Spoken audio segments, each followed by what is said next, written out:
members are present. Can I have a motion to adopt the agenda of the board study session of Thursday, October 22nd, 2020? I'll make a motion. Second.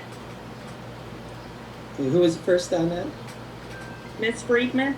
Okay, and the second was Ms. Pride? Me. Okay, any discussion? Okay, we'll then do roll call. Ms. Friedman? Aye. Mr. Chan? Aye. Ms. Evankamp? Yes. Angelina? Ms. Pride? All the same. Aye. And Mr. David, it's aye. So the motion carries unanimously.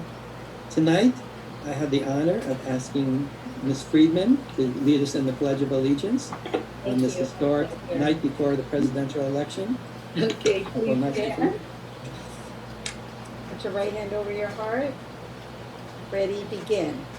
I pledge allegiance to the flag of the United States of America and to the republic for which it stands, one nation, under God, indivisible, with liberty and justice for all. Thank you, Ms. Friedman, and I hope everybody will exercise their right to vote between now and November 3rd. Dr. Mitchell, are there any public comments this afternoon? Yes, I do believe that we have one. Okay, before we start with that one, let me just read this brief note. The public is welcome to provide comment to the board. Remarks are limited to 3 minutes, unless extended or limited by the vote of the board. A maximum of 20 minutes, unless extended by the board, is allocated for each subject discussed. The Brown Act open meeting regulations under which the board must operate do not allow board members to comment on non-agenda items or information you may bring up that are not on the agenda. Additionally, no action can be taken. However, the board may give direction to staff following a comment. Ms. Ward, can you please introduce the first speaker? Yes, we only have one speaker tonight. It's Mr. Roy Humphreys. Okay, can you hear me? Hello. Yes. You can hear me. Okay, thank you very much. Okay, this is Roy Humphreys, and thank you for all the good things you do. First, we all owe a debt of infinite gratitude to my wife, Cindy, who has endured my RUSD quest for over 3.5 years. She notes, as Mr. Chun can inform you, Fubuchilaida Leo Ado. It is a good day for Roland Unified, getting its second day in a row of Tribune articles on Trustee Area 2's candidates, to include a fourth candidate, Mr. Silva, who would not be able to engage the process but for the write-in candidate ballot measure that Roy Humphreys spearheaded. Oops, that's me. Last meeting, Mr. Malcolm noted that he does not respond to me anymore, to which I understand, coming from a person who has nothing to offer the conversation, after the Gang of Five and administration denied the voting rights to tens of thousands in the 2018 election cycle. They additionally make a mockery of the deaths of Martin Luther King and the 2 Jewish New York college kids who were killed in Mississippi registering blacks to vote. We can only be too grateful that a new day of reckoning is upon us, and that God willing, in 2022 election cycle, we will have an additional house cleaning. That is, unless the triad will do the right thing and resign now. Last but not least, Harry Peterson says hello. And if it's a choice of publishing his departing memo or the gilded certificate of appreciation, he prefers the publishing of his departing memo. A grand jury may be helpful. Thank you. Thank you, Mr. Humphreys, for your comments. We'll now go to reports, item number 3 on the agenda. First, we have a staff report on RUSD 2020-2021 student achievement, continuity of learning and mitigating learning loss by the Educational Services team. I will now turn the meeting over to Dr. Mitchell at this time. Perfect. Thank you very much.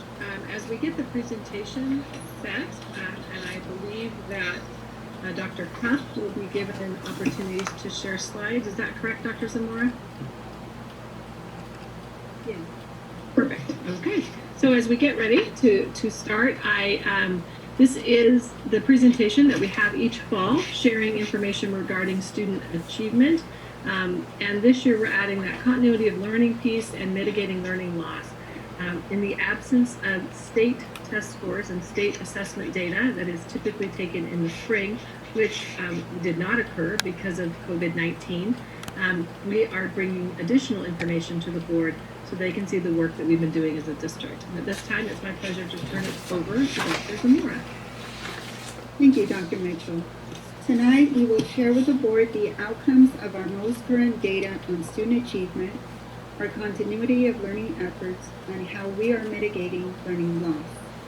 Some of the outcomes we will share show student achievement before dismissal.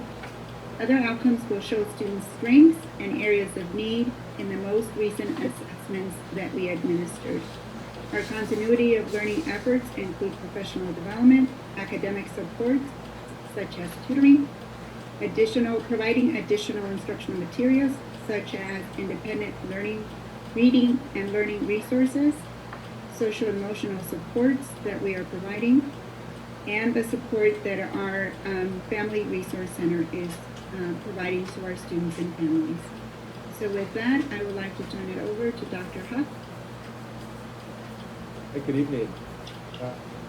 So we'd like to start with the same slide that we shared at the spring presentation. And we thought it was important just to come back to this because the same constraints that were part of teaching and learning in the spring continue to be challenges for teachers and staff at the sites as they continue to connect and care for our students and provide learning. And we just wanted to recognize all the teachers and the staff that are meeting these challenges head on and are, along with all the new state requirements, and are providing an exceptionally rigorous education despite all of these challenges in our new reality around virtual learning.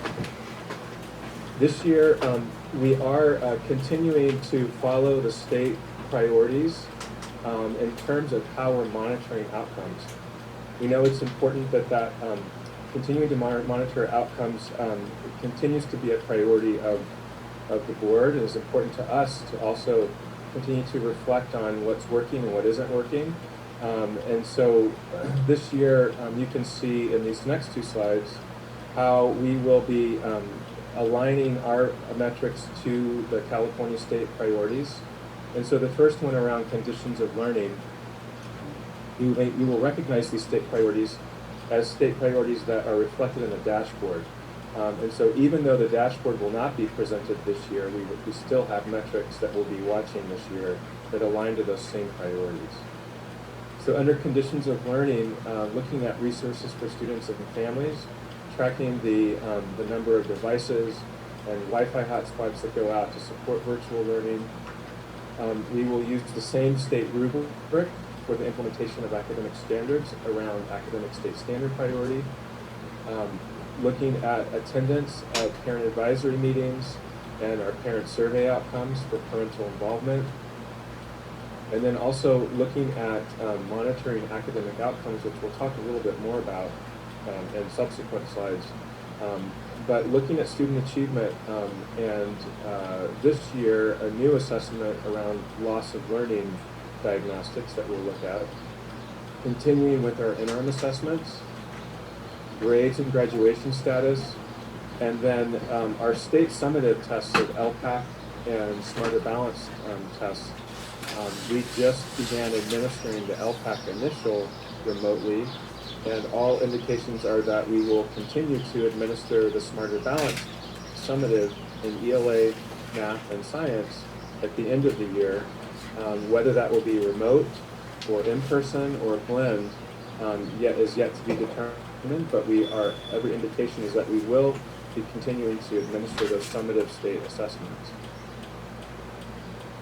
Around student engagement, the data that we were looking at has changed a little bit. We continue to track chronic absenteeism data. And then with the new Senate Bill 98, which requires districts to track student engagement, we are also tracking on a weekly basis students that were not engaged 60% or more for any given week. So for every Friday, we post a report to sites with list of students that were not engaged for 3 or more days of that week. And sites will use that list along with other data to follow up and engage them in the roll-in 3-tiered engagement plan to help students stay engaged in learning online. For school climate, we will continue to administer the Healthy Kids Survey and our student and staff surveys. And then for professional learning, we just had our first professional learning district-wide day and administer a survey following that's immediately provided to sites to give feedback from teachers on how to continue to improve that support we give to them in their instruction. At this point, some of the data that we have as of October around student engagement is chronic absenteeism. And so what you see here is the past 3 years that we have of chronic absenteeism data. So the 16-17 school year, when Roland had an 8% chronic absenteeism rate.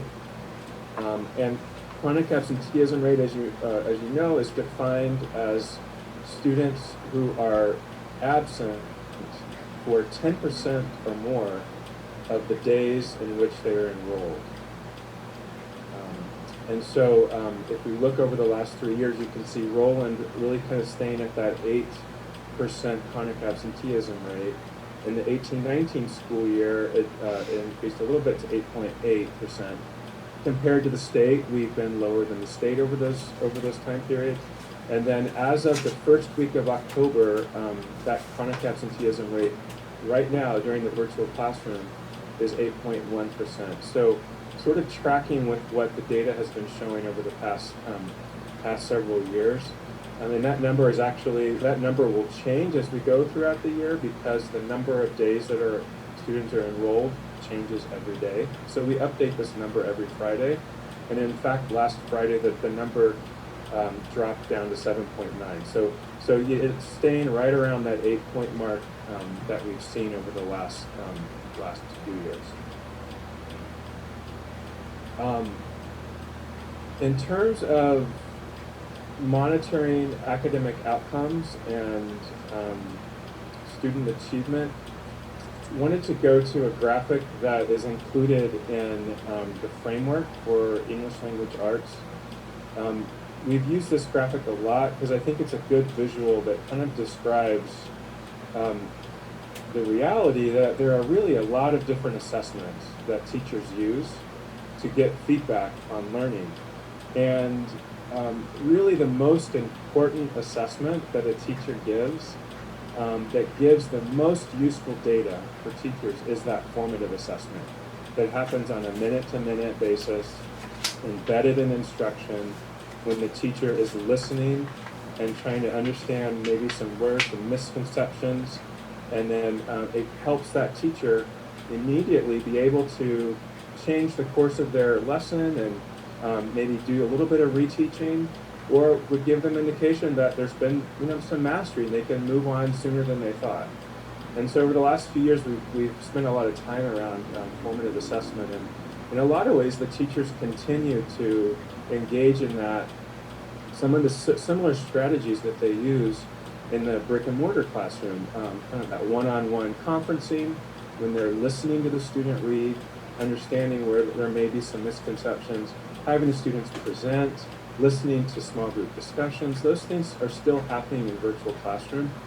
But there are some new ways that teachers are using to do that formative assessment.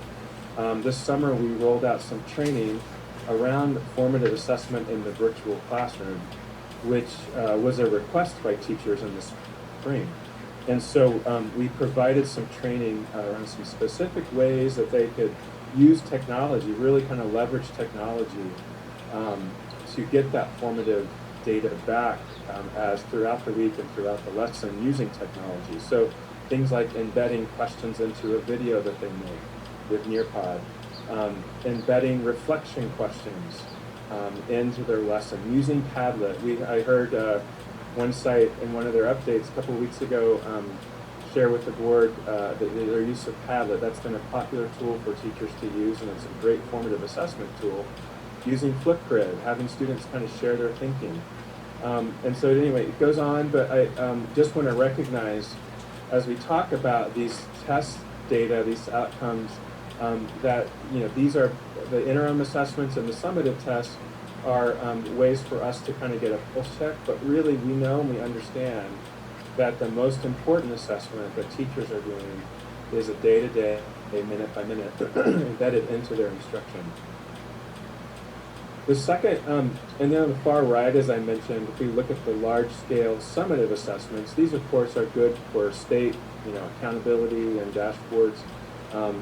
Like I said, we plan to give the Smarter Balance at the end of the year, probably remotely in some way or fashion, and LPAC. But the interim benchmarks are these district assessments, common assessments that we give twice a year, that, as I mentioned, are really that pulse check and help us kind of get a sense, kind of a higher level view of programmatically where we are in terms of mastery towards standards. So around interims, I just wanted to go back a couple of years, and the board's seen this data, but I just wanted to ground us in this data again because we are living in a new reality of virtual classroom. But I want to go back to our interim assessments in English language arts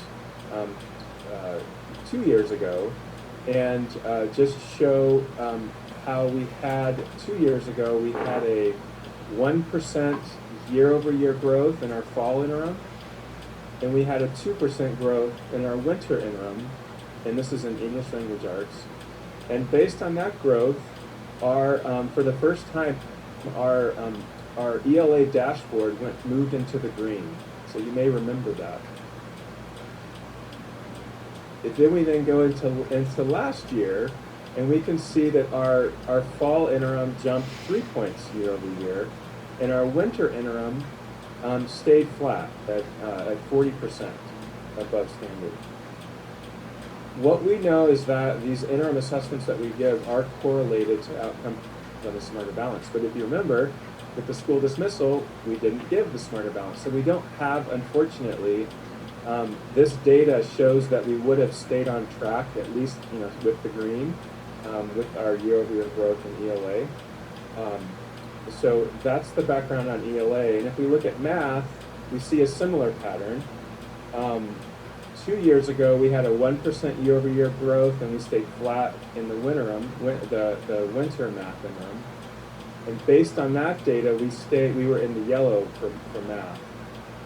But if you remember last year, when we looked at our math results last year in interims, we had tremendous growth. We had a 6-point growth in the fall, and we had a 3-point year-over-year growth in the winter.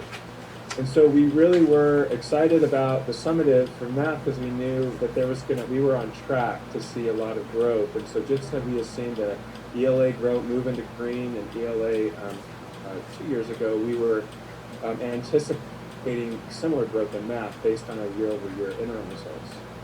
So I share this data to show that we do have a good sense of a longitudinal data of where our students have been performing on these interim assessments that are aligned to the Common Core standards and to the summative.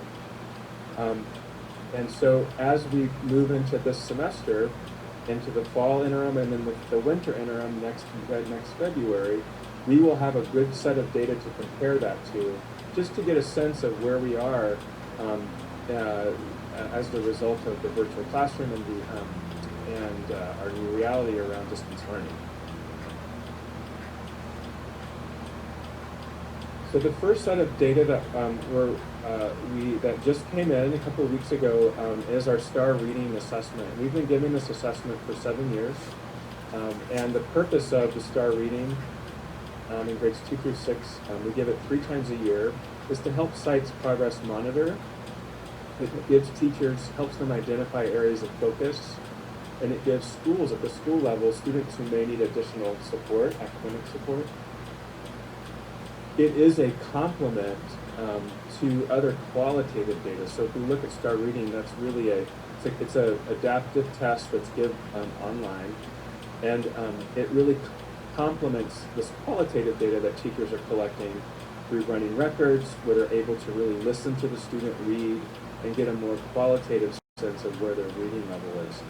Overall, if you look this year, just as of 2 weeks ago, 42.6% of our students met the state benchmark, compared to a year ago this month, 42%. So similar to chronic absenteeism, this data is showing that we're, there isn't much difference year over year in the outcome on this assessment. If we look at STAR Math, just giving you grades 1 through 6, similar outcomes, slightly higher than last year, but not significantly different. And so, again, the STAR Math has the same purpose and some of the same limitations in terms that teachers aren't able to hear the students think aloud. But this quantitative data for STAR Reading and STAR Math has been a good touch point for us to kind of get a sense of how far off are we given our virtual classroom from prior years. And this data is showing that there isn't much discrepancy this year compared to we were last year in STAR Reading and STAR Math.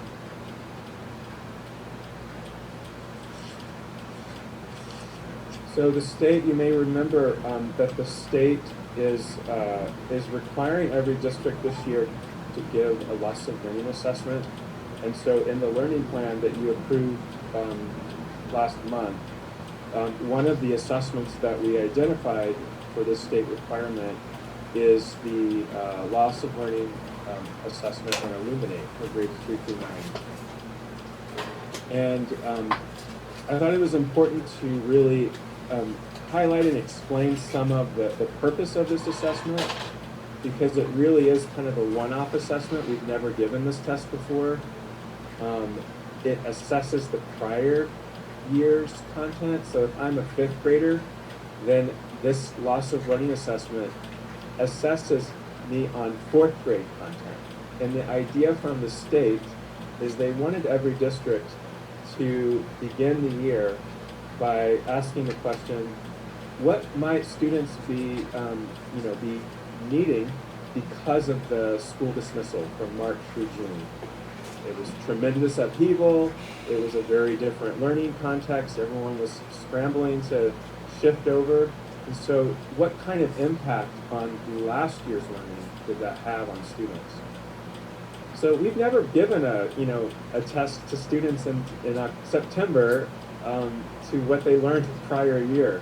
And so that's a little bit of a constraint, I think, a limitation on this assessment. We've also never given an assessment virtually, and if you talk to teachers about the assessment, I know that they've really struggled and around giving the assessment in a remote context, and we're just kind of starting to get our handle on that through LPAC Initial and some protocols, but this has been really challenging for teachers, and really making sure that teachers or students are there, that they're engaged, and what level of support are they getting from outside sources, and it's also, we've never assessed students 3 months after they learned that content. So anyway, so there are some limitations to this assessment. It is something that the state has asked us to do. We work with teachers to roll this out, and sites are looking at this data.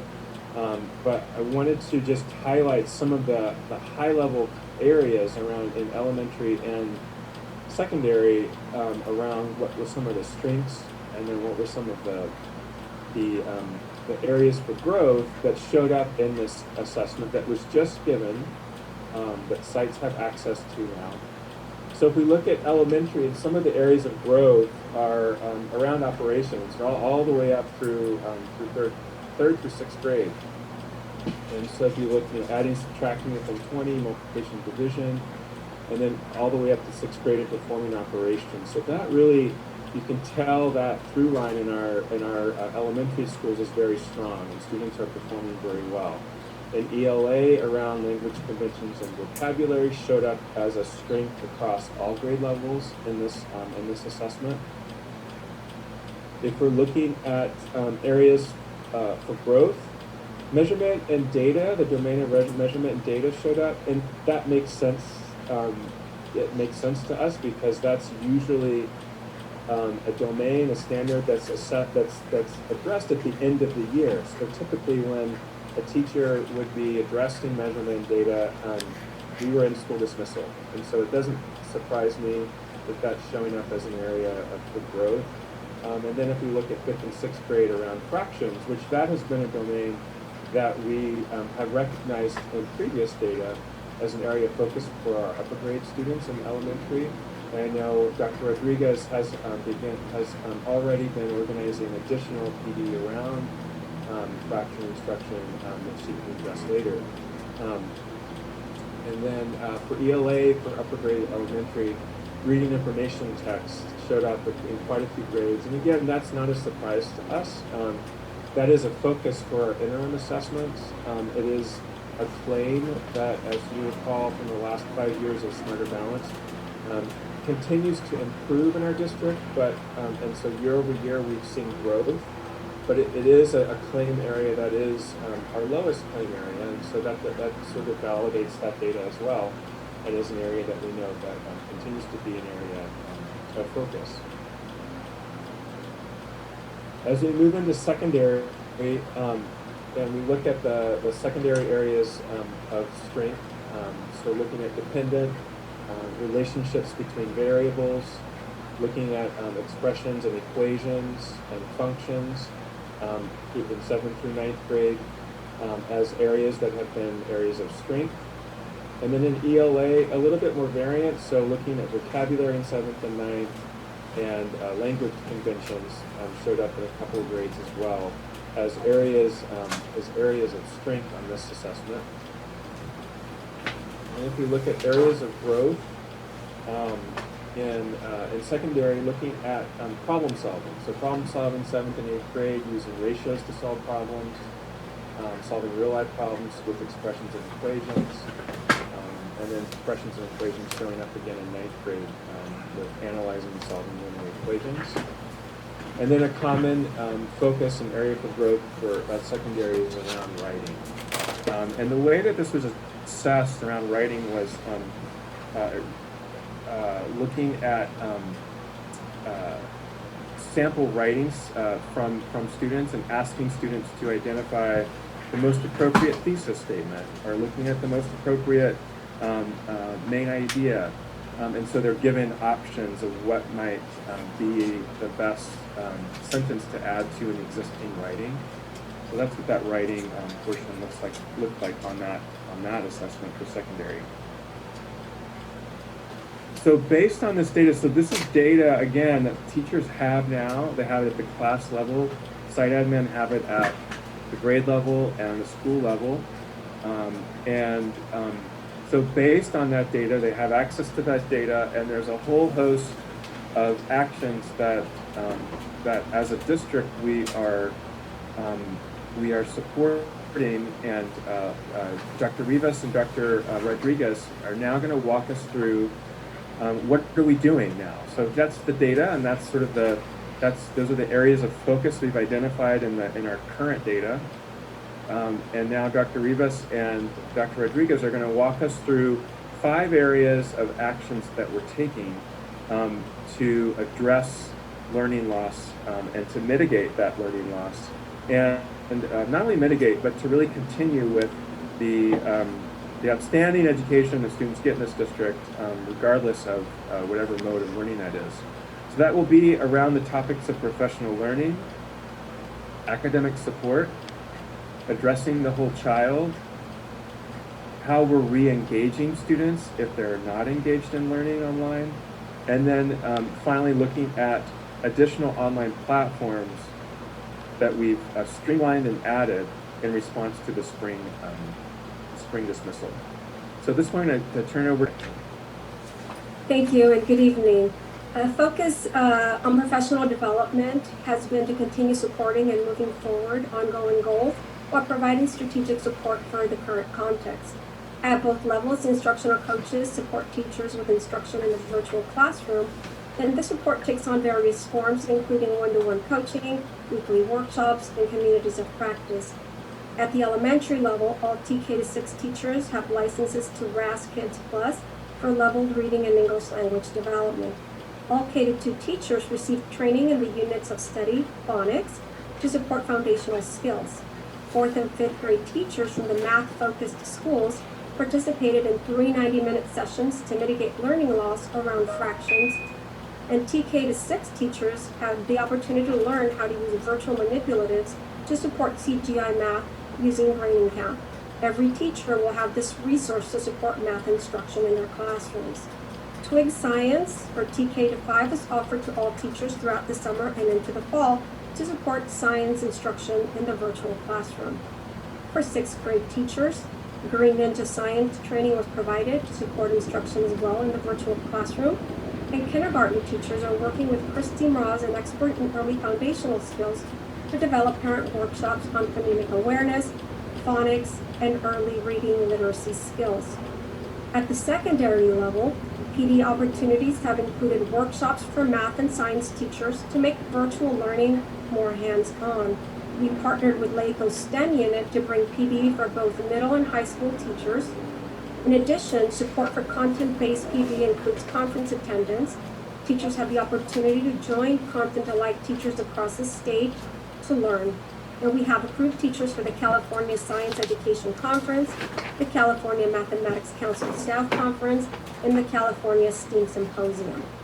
We also continue to provide support and training on implementing and maximizing new instructional resources, including our new textbook adoptions and new platforms like Gizmos for Science. Brian, the next slide, please.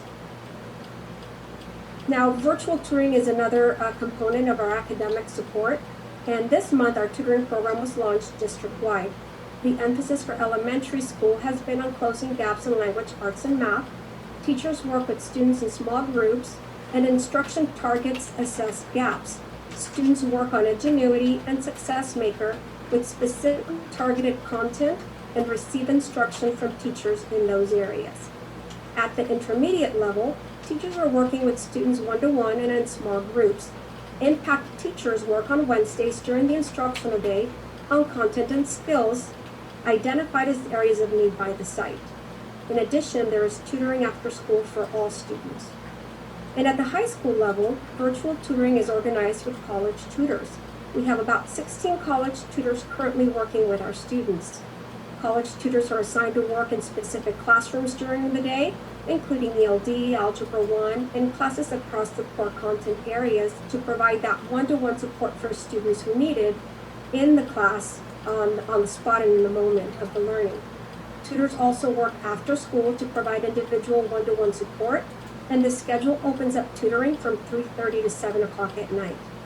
At Santana, we have one-to-one tutoring and support from the impact teachers during the day, as well as tutors assigned to math classes.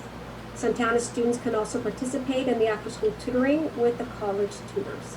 In this slide, you can see here that some of our college tutors, we're very lucky to have some alumni from Roland and Nogales, as well as other recent grads tutoring for us. And we have tutors attending UC Merced, Azusa Pacific, UCLA, UC Irvine, and San Diego State.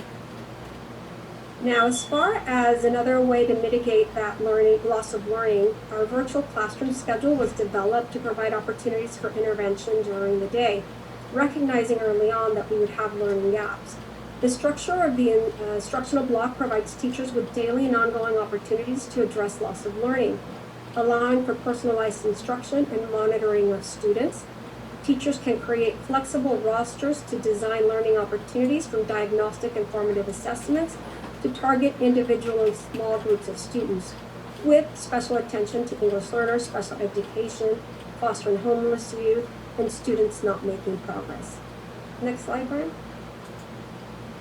And I will pass this off to Dr. Zamora. Thank you, Dr. Rivas. As far as mitigating and assessing learning loss for special education students, at the beginning of the school year, additional procedures and practices were initiated to ensure that our students receive a free and appropriate public education via their IEPs. One of these procedures is the development of an emergency circumstances consideration plan that outlines and addresses how special education services will be provided to students who have an IEP when emergencies such as COVID-19 exist. The ECC, which is the Emergency Circumstances Consideration Plan, it highlights the alternative means by which the IEP will be provided under emergency conditions.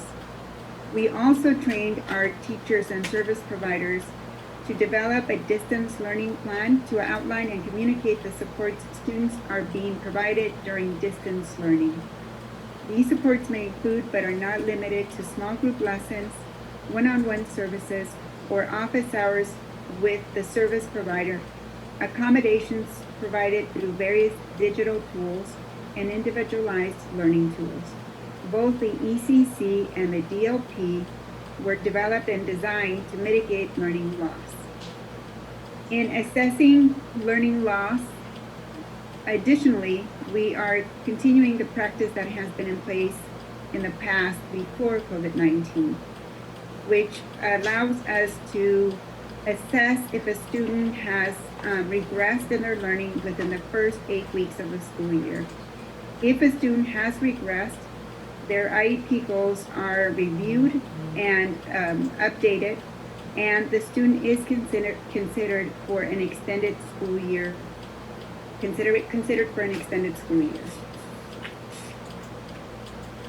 At the first progress report in November, the IEP teams will determine whether or not students with disabilities have regressed in every skill that their IEP goals address, and their IEP goals will be updated as needed. Thank you, Dr. Rivas. And as far as supporting our English learners, we know when we focus on assisting our students in acquiring language and moving up proficiency levels while learning the content.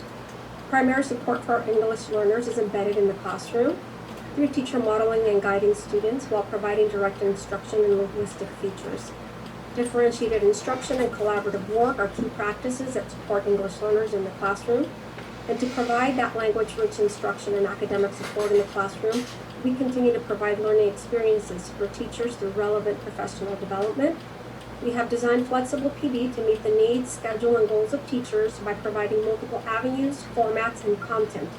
We've offered after-school PD around specific topics, including newcomer strategies, integration of technology, and subject-specific application. We've also offered online bite-sized PD with 10-minute videos that showcase specific strategies and topics like engaging students in the virtual classroom and creating a choice board. This gives teachers access to on-demand and practical learning opportunities. We've also offered coffee group collaboration, where teachers have an opportunity to sign up for one-on-one meetings and coaching with our ELD program specialists.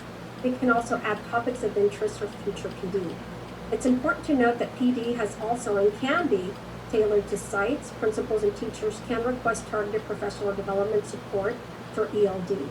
And finally, teachers and staff have access to a host of resources, from field trip opportunities to presentations and tutorials, as well as websites and technology platforms to support their classroom needs. So far, we have offered approximately 22 professional development sessions for teachers, instructional aides, parents, principals, and tutors. Now the next slide.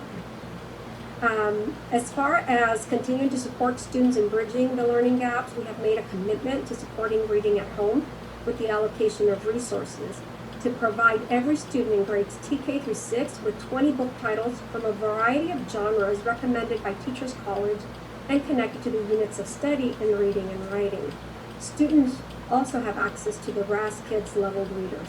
For secondary, the goal is to provide every student in grades 7 through 12 with 10 book titles from a variety of genres to support reading at home that is connected to core subject areas and disciplines, including science and social studies, at various levels and points of interest. Book bundles and titles are set up by grade level.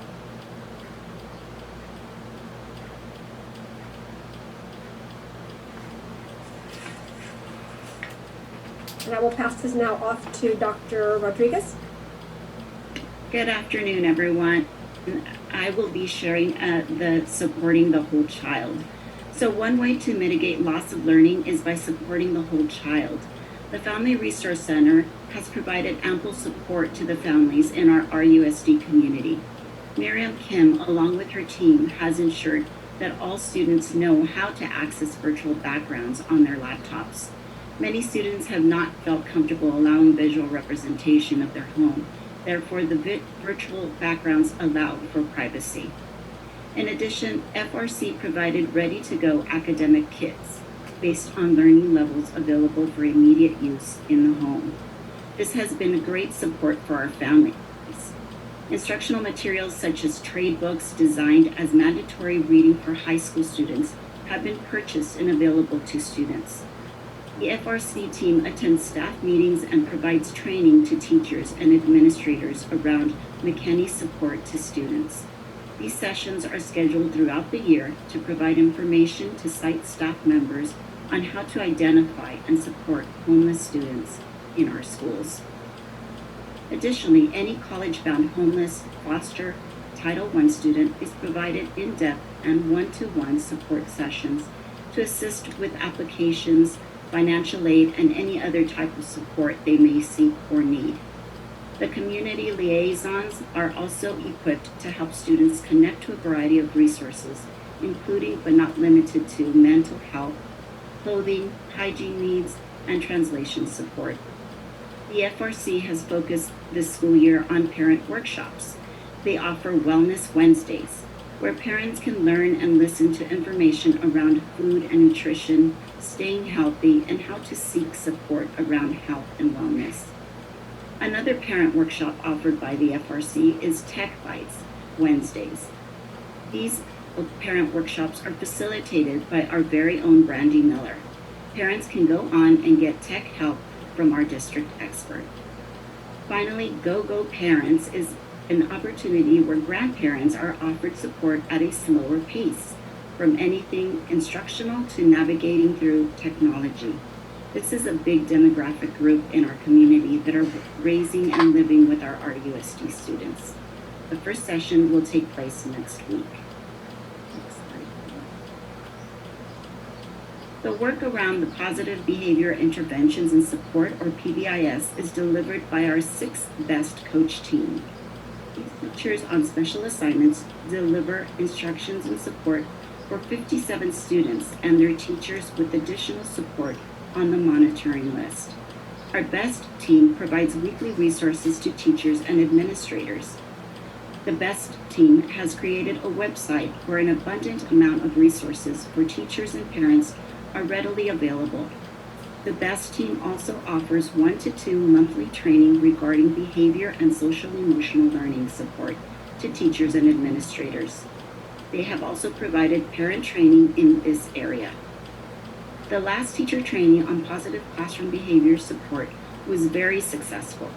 37 teachers attended an after-school session from 2:45 to 4:30.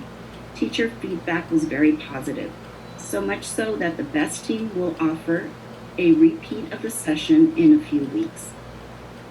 The school psychologists, along with our mental health specialists, counselors, and BEST coaches, are members of the threat assessment team. They focus on providing information to teachers, administrators, and parents around suicide prevention, social emotional learning programs, and trauma-informed training and practices in suicide prevention strategies. They also provide online resources and training to teachers, administrators, and our parents. Slide, please. Ensuring students and family engagement. This is the re-engagement plan discussed in the LCAP plan to ensure students and family engagement is supported. The current chronic absentee rate is between 7 and 8%. This is actually less than our chronic absentee rate during our brick and mortar time. Schools have developed an internal process to follow a tiered re-engagement plan. Student assessment provides attendance data weekly to ensure that schools have the most current information at all times. Our next slide, please. For the Tier 3 re-engagement plan, schools have established a plan to send home and continue to send attendance letters weekly for the students in these tiers. Schools are holding virtual Zoom SART meetings, and the district is holding Zoom SARB meetings on Tuesdays, and have been doing so since the first week of September. This is a way to keep on top of the attendance tracking. Finally, based on feedback from students, parents, and teachers from the spring, we streamlined some common online tools for the virtual classroom. All TK through second grade classes use Seesaw as their learning management system now. In grades 3rd through 12th, use Google Classroom. And classes use Zoom for live interaction. Clever is our single sign-on tool that helps students log onto all platforms with one click. We also rolled out Parent Square as a common communication tool for all families. Next, you can see the tools that are now available district-wide for all students and teachers based on teacher request. Nearpod, Padlet, Screencastify, RASKids, and Edgenuity. And the last set of online tools listed that we are currently piloting with a smaller group of teachers to determine whether or not to add more licenses next year. We take a measured approach to adding online platforms, starting with a small group of teachers, and determine if it's a good fit for our RUSD students. So that concludes our section of our presentation today. At this point, we would like to open it up for any questions you may have, so that we can answer any of the questions you may have. Thank you, Dr. Rodriguez.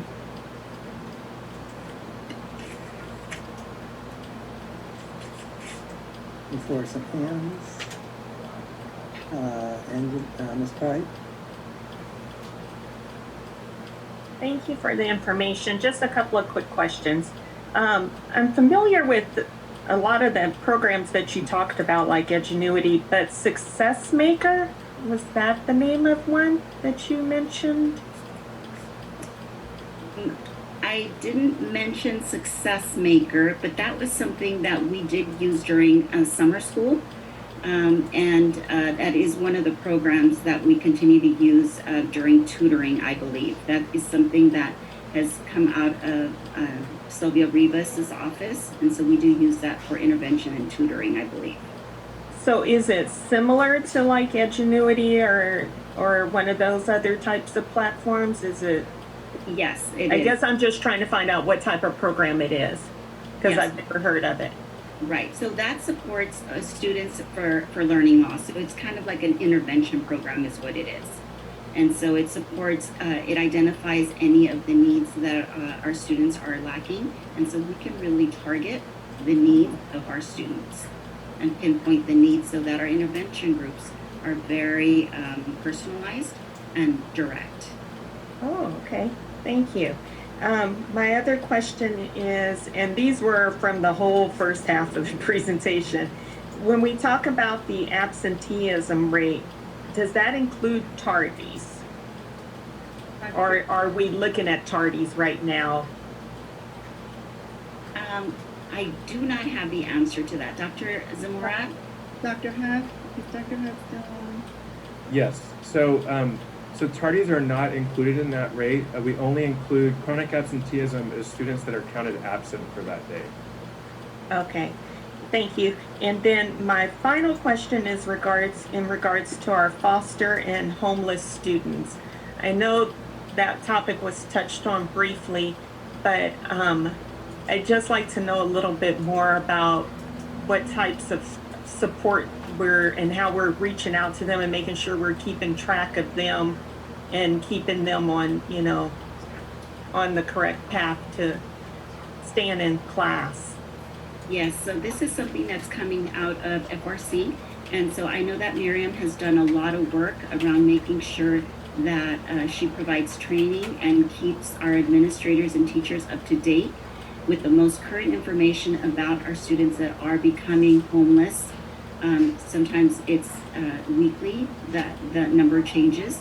And so I know that Miriam has done a lot of work around that, where we keep tabs on who our students are, who are the students that are becoming homeless, how are we addressing their needs in every aspect, socially, emotionally, making sure that they have access to education and they're continuing to attend class. And so I know that Miriam has done a lot of that work. Mrs. Clark, I can provide more information on the Friday memo via. Yeah, nothing like too extensive. I'm just really worried that those numbers, we're gonna see those numbers increase as well, because, you know, right now there's a moratorium on the evictions, and with the economy and, you know, no rent relief for a lot of these families. I'm just concerned of, you know, making sure that we can keep track of our students and keep them in school. So if you could just give us just a blurb, nothing too, you know, no dissertation. Okay, will do. Thank you. That's all my questions, Mr. Malkin. Okay. Anybody else? Mr. Chen? Questions, David? I get you next on the subcap, Mr. Chen. Yeah, I have a question on the page 7 and page 9, and both pages are for the page 7 is for the ELA, and the other pages for the math, and the two numbers, the 2 page numbers are quite different. Are they in different grade level or different ELA and the math? Are the same group of kids, or no? It's not the same group of kids. Here, Mr. Chen, which slide page are you looking at? Page 7. Page 7 is ELA, and page 9 is for math. And for example, the 2017 to 18 for ELA is 5,325 kids, and for math they have 6,600. So are they different group of kids? No, it's the same group of kids. So it's grades 3 through 8 and grade 11. Right. Then how come the number is so different? So it was a participation rate for that year. So this was a little bit lower that first year in 2017, 2018. Yeah, but that same year they both are 17, 18. The 17, 18, and for ELA there are 5,325 kids. And for math, there's a lot more. But when in the winter interim, the 6,600 is about 1,300 kids difference. Yeah, so they're different assessments. So there's a fewer number of kids that took the ELA assessment than took the math assessment. Why is one number so different? The same group of kids, but not everyone take kids. Take the ELA. For math, they take the SPAC interims in high school, so grades 9 through 11 as well, whereas in ELA they only take it up to grade 8. So there are some. So the 6,607 number. Mm-hmm. There are some students that are in grades 9 through 11 that are included in that, and in the 5,325 number. It's only grades 3 through 8. Mm-hmm. Okay. So and I can provide a follow-up explanation if you want more details on that. But for grades 9 through 11, we use Illuminate assessments for the winter interims, not the Smarter Balance. Mm-hmm. This is only showing the Smarter Balanced interims. I see. So yeah. Okay. Then the other question is the percent of the engagement. So when you say engagement, what is criteria? Is engagement counting of the absent? If the kids come into the class for just for 1 hour, then disappear. Sometimes they shut up the screen, and sometimes they disappear. Do you count the engage they are there, or how? How do you count the percentage of engagement? What is the criteria? That's a great absent, and you got 0, or you got the how do you do it? That's a really great question. So what we tried to do was model the chronic absenteeism this year similar to the way that we take attendance and calculate absenteeism in prior years.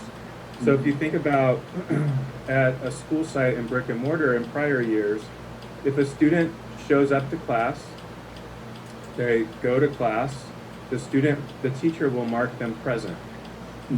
And so in a virtual classroom, in the same way, if a student logs into the class and they are there with the rest of their classmates, and they are marked present. If the student does not show up at all for the class that day, then they are marked not engaged or absent. And so I think your question is around if they're in the virtual classroom, but maybe they're not engaging, maybe they're not talking, maybe they've got their screen turned off.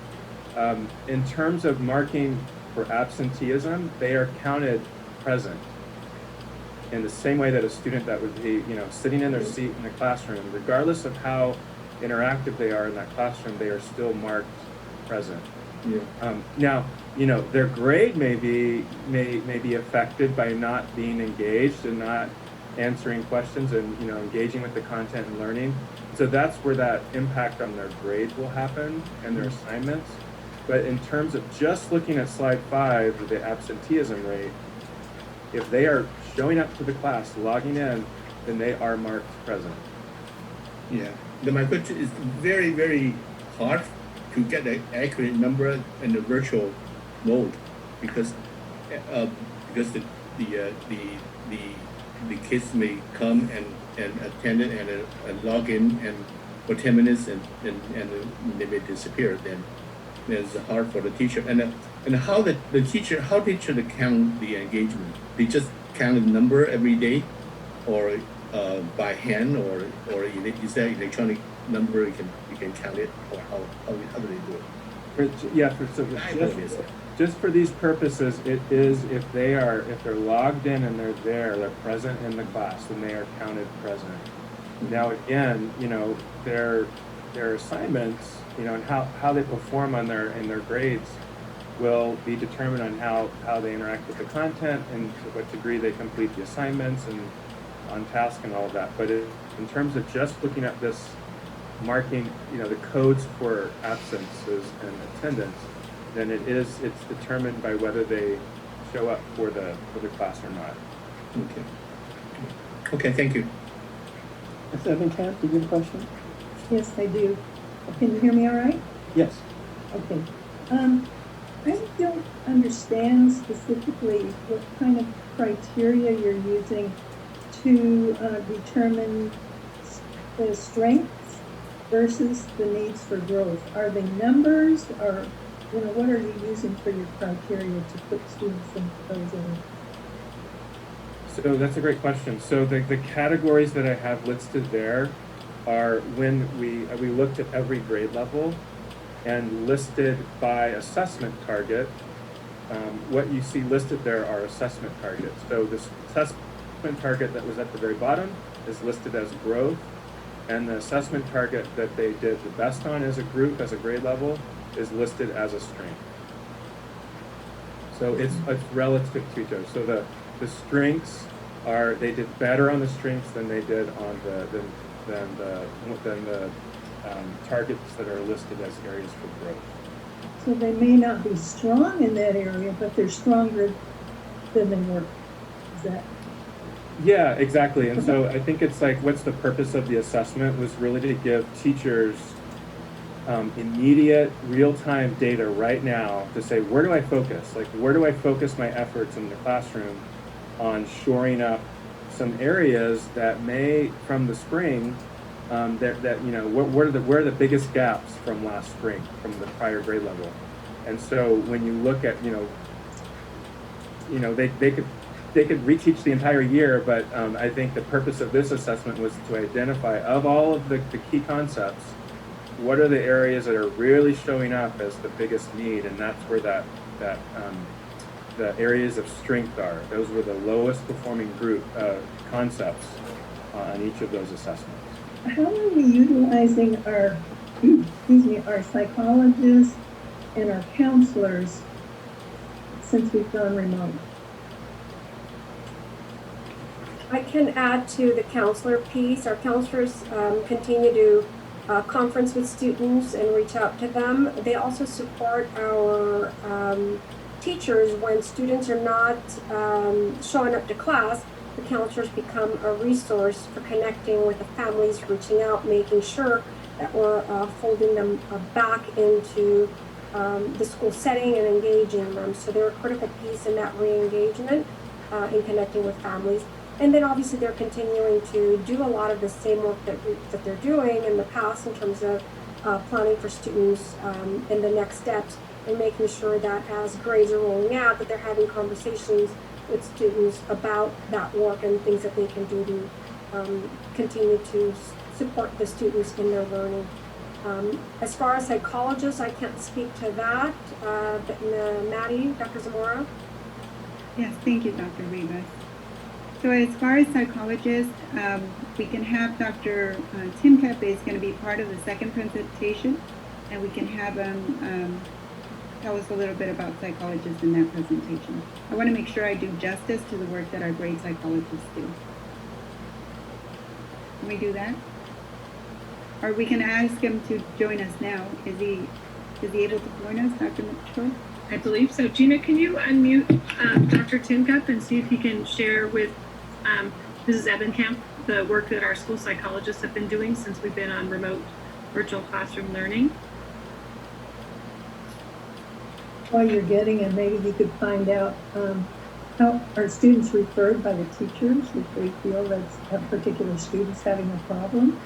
Is that generally how it's done, or it's by parent request? Dr. Tincup, you can go ahead. Hi, good evening, board.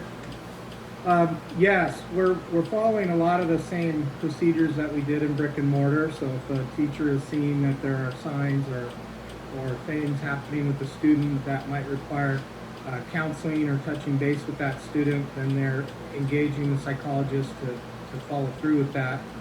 Many psychologists are also providing counseling services through student IEPs. And also supporting any and all behavioral difficulties or crisis situations that might come up with students. So they are tuned in to the teachers at sites just as they are in brick and mortar. So they look for referrals and then they follow up and make sure they're handling that situation with that particular student. Thank you. I would think in the area of special ed, it's such a hands-on, one-on-one area. I would think remote learning is very difficult for these kids to make progress.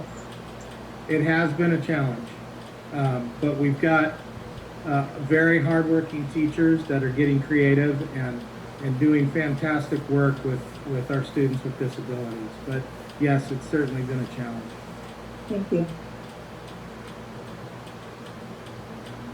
I just want to add on to that there was this recent article that was just out a couple of days ago that since March, the number of suicide has increased significantly, mainly due to the epidemic and the loss of jobs, the economy, et cetera, that our students might not be suicidal, but the family that they're living with, their parents, or extended family, or whatever, could be having significant financial problems or living situations that are very negative, that could eventually affect the student. And I would hope that the FRC would be tuned into that to help those families out. And that does occur, either with a referral or some other type of assistance. Yeah, and I think FRC as well as the psychologists have a good pulse on that, and that really comes from them consistently being present with the teachers at a site and keeping those relationships strong, because you really want to look for those signs during some of your Zoom meetings of anxiety and or depression. You can see those, observe those, and then we follow up. And Dr. Huff, you mentioned that these assessments are being given virtually. have they been tested for validity or reliability for being administered virtually, or are we just using them that way without having any evidence that they're reliable and valid? It's a great question. I mean, the items were developed by Inspect Item Bank, which is a company we contract with through Illuminate, and we have for about 10 years. And so the items themselves do go through a vetting process and a testing process. But your question about, I think it's a question we're all asking is like, so what's the most valid way to administer this remotely? And the state assessment, LPAC assessment, just rolled out protocols that we're implementing now in the LPAC initial in terms of like standardized protocols for administering the test remotely. But on a large scale, I would say no. I mean, none of these tests have been given on a large scale remotely like this. So that context is something that we're looking at and thinking about. But the items themselves did, but just the mode of remote instruction hasn't been done before. Is there also assessments that Dr. Huff shared that are able to just give us guidance? Because there's also been around how they're being administered, or is there any coaching happening with our students learning from home, etc. But it still gives our teachers a picture of students' abilities, and they're able to then use them as a formative assessment as they're planning and guiding their lessons and providing the support for students with the continuity of learning. That's what I had that a couple of days ago when I was visiting one of the virtual classrooms. I had the same question that Mr. Chen had when I looked at the number of students that didn't have their image, but it just had their nameplate. And it seems like as the students got older, you saw more and more of that. In the elementary school, all the kids were on screen. And I was asking Dr. Mitchell, how do we know there's a student behind that nameplate? And she made a wonderful suggestion, that is that the teacher can call on anybody they want that's in that classroom. So if they're having a discussion or they're doing something, if a teacher doesn't see their actual face, but they just see the nameplate, they can say, okay, Johnny, what do you think about this? And find out whether they're there or not, and whether they're paying attention. So I thought it was a pretty neat way of finding out, who's behind that nameplate. Any other questions or suggestions? Nothing, Donna? Okay, Mr. Chen, one more? Yeah, I have one more question. Going to the virtual tutoring, it's nice to have the college students can volunteer to teach the kids. But is there any you need to qualify them or evaluate them? Because they are still kids, and do we have any thing to qualify them before putting them in the job? They are interviewed before being hired. It's part of the process, and they do go through training.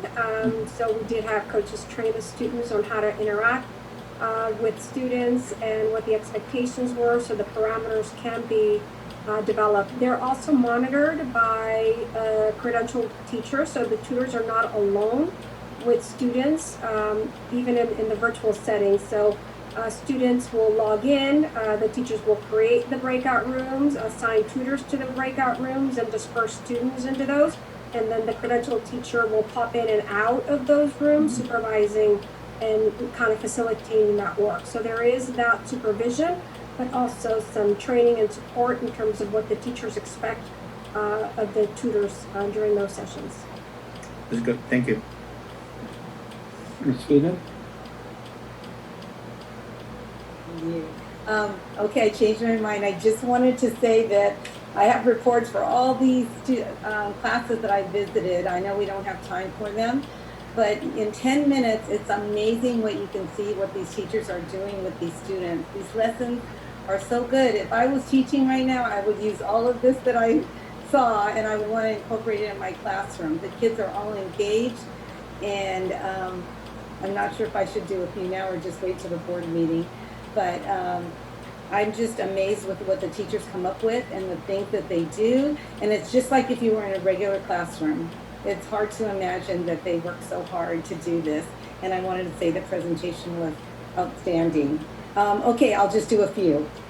And then, so I have them in alphabetical order. For instance, at Alvarado, Mr. Yamamoto. You don't want to save those for the board comments at the end? I don't, Dr. Mitchell, what should I do? I mean, it is completely up to you. You can save them to November and do them for your board comments, or you can say if there's some that are related to our presentation today to provide feedback of what our staff has presented. It's up to you, Donna. President Malcolm, you'd rather me wait? I think it'd be better if you just did them in November, because we'll give you as much time as you need. Okay. All right. Anyways, whatever I see, I'm telling you, I think that it's amazing what these teachers are doing, and I really know the kids are learning and they're very engaged. Thank you for understanding. The other thing is, I remember hearing or reading someplace that Mount SAC is also providing some tutors for our students.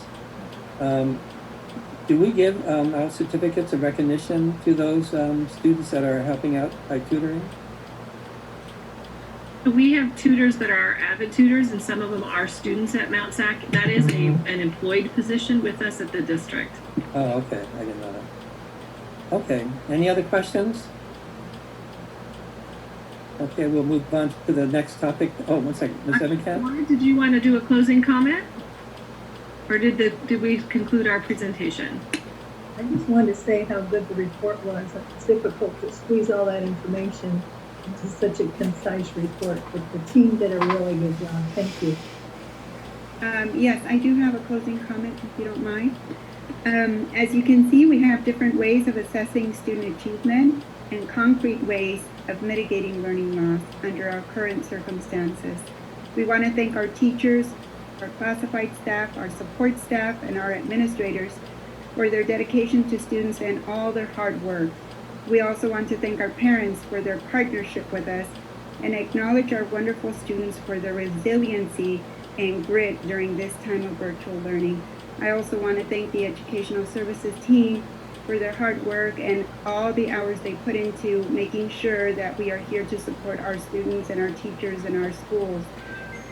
And I also want to recognize Administrative Services, Alex Flores and Dennis Bixler from Human Resources for supporting all our endeavors. It is really a team effort and it's all hands on deck. So we just present it, but we don't take all the credit for it. Thank you. Thank you. We'll move on to the next item now, which will have a staff report providing an update on the 2020-2021 school year. I will then turn it over to Dr. Mitchell this time. Perfect. Thank you very much. So we have 4 different items that we wanted to share just briefly with the board that I wanted to make sure that the board and those that are tuning to the board meeting this evening know that any work that we're doing, we are in strict compliance with the guidelines of the Los Angeles County Department of Public Health. So we talk regularly with representatives from the Department of Public Health, and they also provide written guidelines and protocols that we must follow at any time that we are engaging with students. So tonight at our presentation, we have Mitch Brunyer and Andrea Brumbaugh, our high school principals, who are going to be sharing a little bit about return to athletics. We have Dr. Mike Tincup, who is going to be sharing about one-to-one assessments for students with special needs. We also have Rocky Better, who will be talking about the opportunity for students or children, youth in our community to engage in outdoor recreation activities, as well as opportunities for our students in the senior seminar program to participate in in-person internships.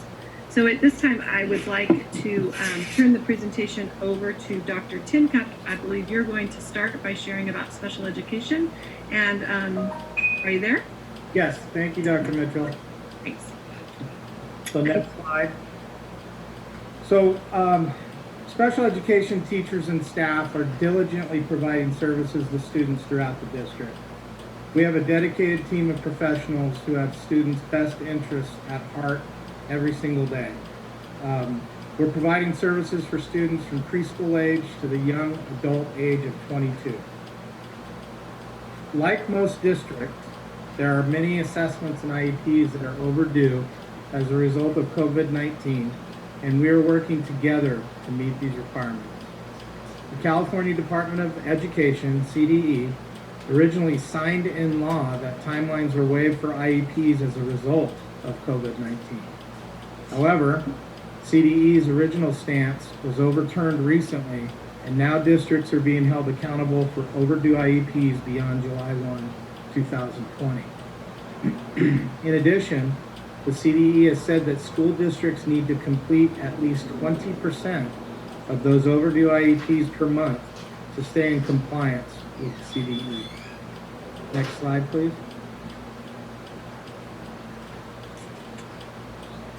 Prior to holding IEPs, assessments must be completed to identify a student's current needs. Once the assessment is complete, the IEP can be developed and the IEP meeting can be held. This process has been a bit of a challenge as a result of COVID-19.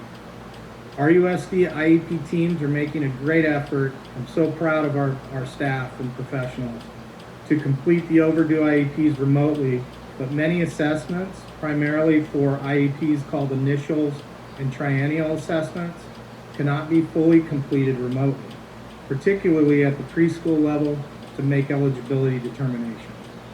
As a result, IEP teams are completing IEPs that they can complete remotely, but some in-person assessment is still needed to complete all of the IEPs. The district's working on plans to fully complete all of these overdue assessments and IEPs as soon as possible. And again, I can't thank our special education teachers and professionals enough for the amount of hard work that they've been putting in to try and catch up on these overdue assessments and IEPs. Perfect. Thank you, Dr. Tincup. At this point, we're going to transition to Mr. Brunyer and Mrs. Brumbaugh, who are going to share about return to high school athletics. Thank you, Dr. Mitchell and members of the board. Thank you for taking time to hear our proposal to return athletes to campus to begin conditioning. I believe it's important to start with why. Athletics supports students' physical, mental, and social well-being, and it's an important part of our mission. Some students have been physically inactive for months and need to prepare for competition that is scheduled to start for some in late December. Now, Mr. Brunyer will continue with the next slide. Thank you, and thanks for having us. This slide is dealing with how we will return to athletic physical activity and training. And so it really started with a collaborative effort, which involved our athletic directors, administration, and our trainers to use the guidance from health agencies and also from federal and state athletic organizations to create our RUSD return to physical activity and training protocols. So to provide for a safe environment for athletes and coaches, we have to clearly establish and communicate these protocols. And so just to give you a gist of what's in there, site plans are going to have to be developed, and these site plans will be done collaboratively. The site plan will be based off of the RUSD guidance, and in that, each site has unique needs. We have different facilities, we have different participation rates, staffing. So all of these things, these variances have to come into a site plan. Staff training is a big portion of this, and so this would start with head coaches as the leaders of their programs coming in and starting to receive the guidance and the expectations that are held, that they will be held to. There will be limitations on gatherings, so you'll hear about cohorts, or sometimes they're referred to as pods, but you're looking at 12 athletes to one coach. So that's the structure that we have, and that allows for that isolation so that we do not have if we have an infection, we can control that spread and be able to identify and stop it with tracing. We will have restricted use of facilities. So at this point, everything is outside. There will be nothing done on the inside.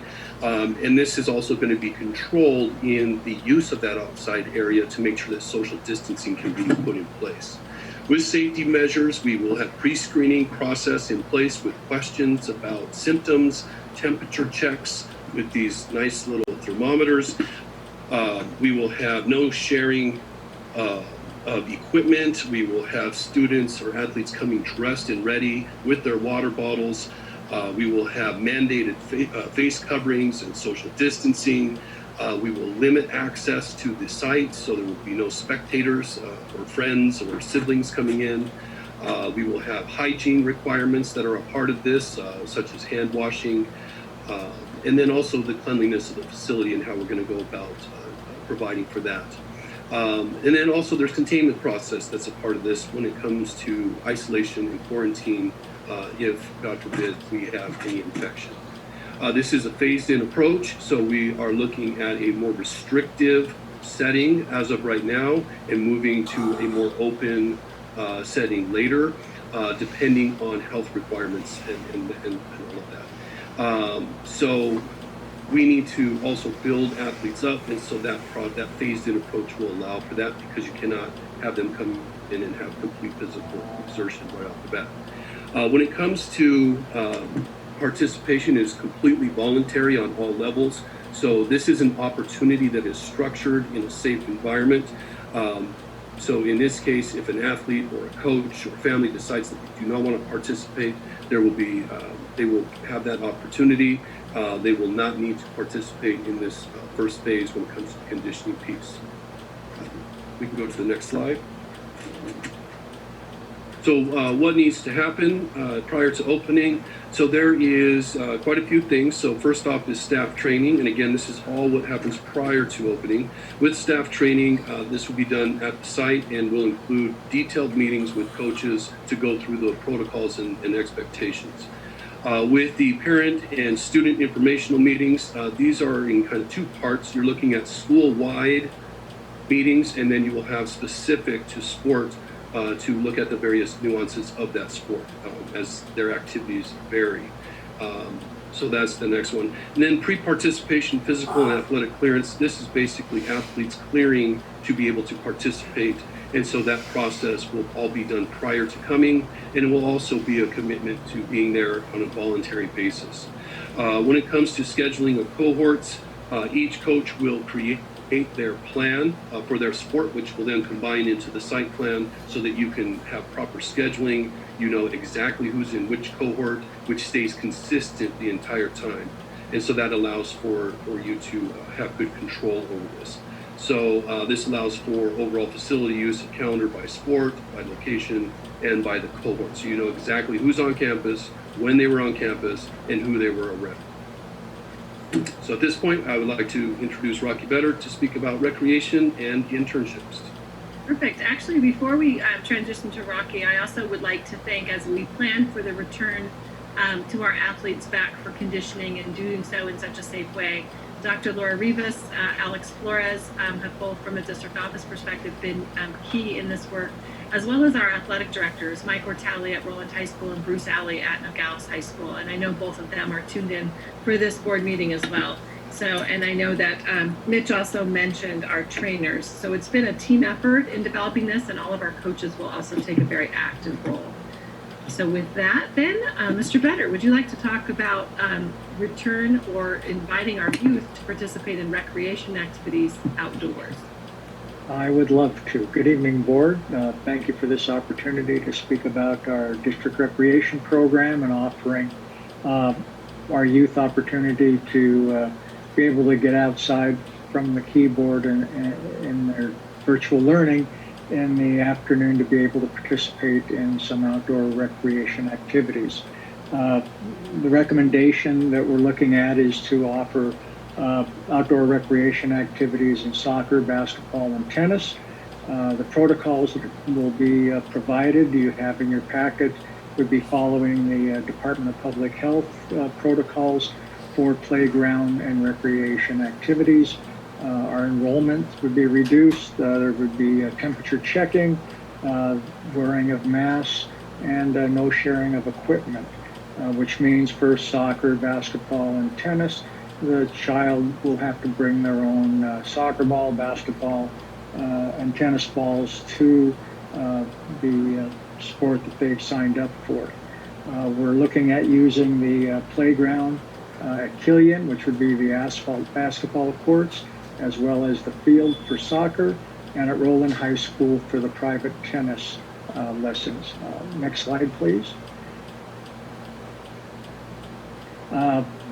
The students that we're looking at, the numbers would be 8 students per class for soccer, 6 for basketball, and it would be private tennis lessons, so it would be one-on-one instruction with the tennis. We also provided the icon that came off the LA County Department of Health talking about youth sports and the reopening protocols. Again, this would be just opportunity for students to be able to get outside and have some type of physical activity. Parents would obviously be coming with their children, but they would be distanced away. It would be required to wear masks as well.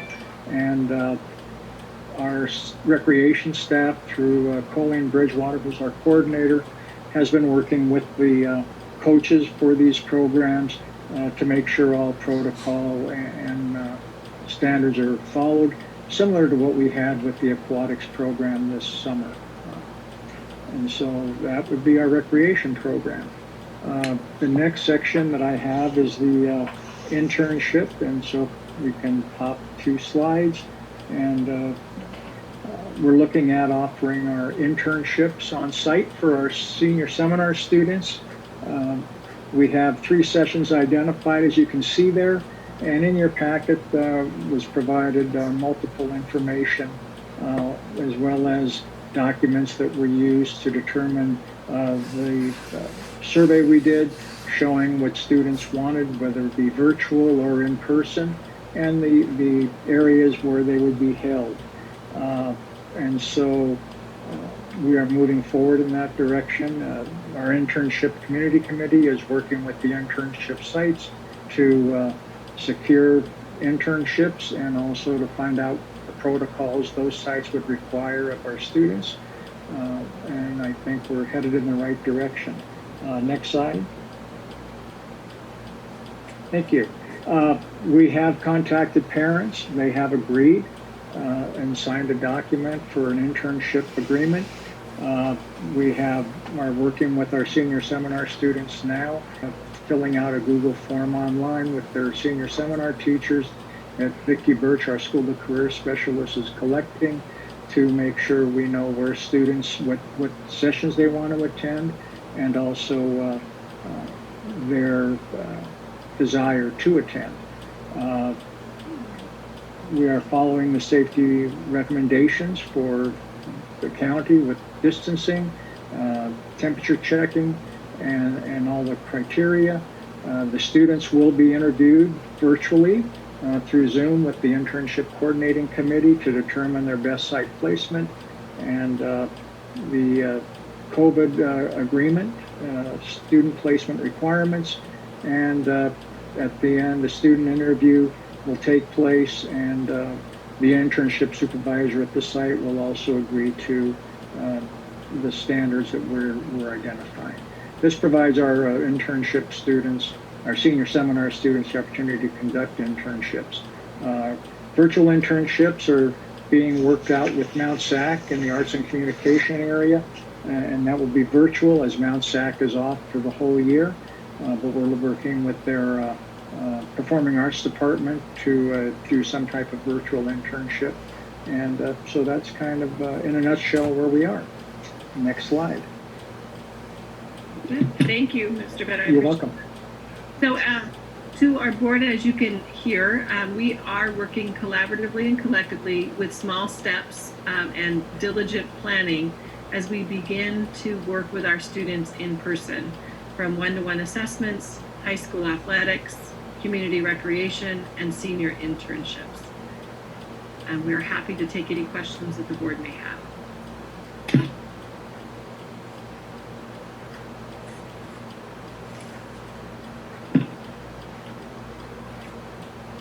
You're muted, Mr. Malkin. I'm not sure if you were trying to. I'm looking for hands. Ms. Angelina Pride has her hand Oh, up. yeah, I see that. Yeah, it's right. Thank you for all the information. I'm actually very excited that we're going to be starting some of our athletics and recreational programs back. My only question is, will we be requiring any additional staff or hours for those programs? I want to make sure that we have the staff that we need in order to be cautious and meet all of the requirements. That I do definitely feel like it's important to have these programs back on campus and for our community. And from a staffing perspective, looking at all of the different programs that were shared tonight, your specific question was regarding athletics. And because our student athletes are in very small groups, there is not a need for additional staff. However, because of cohorting, there may be a need, as Mitch Brunyer, and maybe Mitch, you would want to talk to it, when we've talked about 12 athletes to one coach being in one pod or one cohort. If you have a team or you have a significant number of athletes, there may be a need for another coach or another adult to be there to help with conditioning. Mr. Brunyer or Ms. Brumbaugh, do you want to address that? Sure. This really depends on a number of things. So first off, it comes down to the number of kids that are going to participate. So that's going to be one of the numbers that's going to be very important to find out how many cohorts you would actually make. And then from there, it comes down to your staff that you have. So that again is voluntary. So we have to check in and see which staff would be available. So that process right now, I'm working with the head coaches on to start, and athletic director to start to assess the need.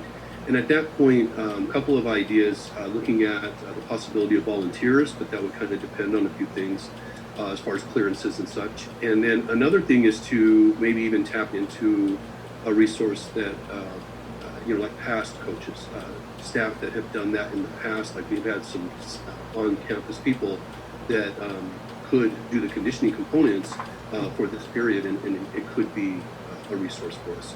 So we're in the beginning of it. It really comes down to who's going to participate before we'll have an answer to it.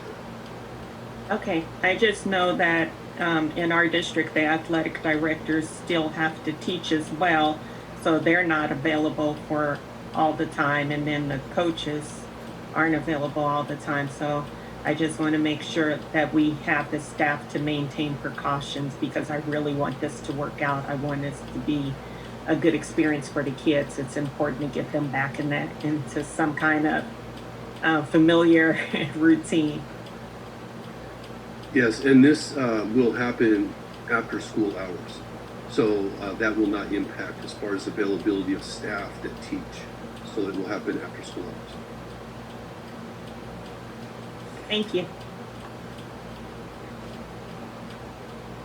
Any other questions? Mr. Chen? Yeah, on the community recreation youth sports section, you mentioned you have symptom check, which is check temperature.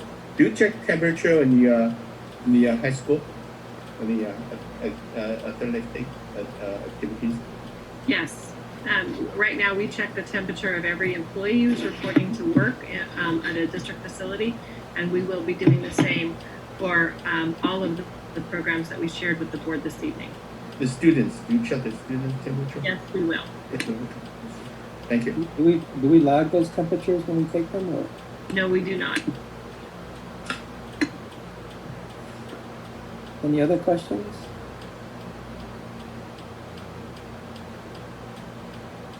Okay, I want to thank everybody for that presentation, and Rocky, you're looking great. Thank you. Is there a closing remark that any of the people want to make on that presentation? Nope, I made it. It was the one about small steps and coming back and bringing our students back. We are meeting that expected timeline, Mr. Malkin. We are moving. You made a request and we delivered. Okay. Let's see, are we going to do board comments or not? No. Not on a study session. Okay. Can I have a motion and a second to adjourn the study session of Rolling Unified District Board of Education? I'll move. Second.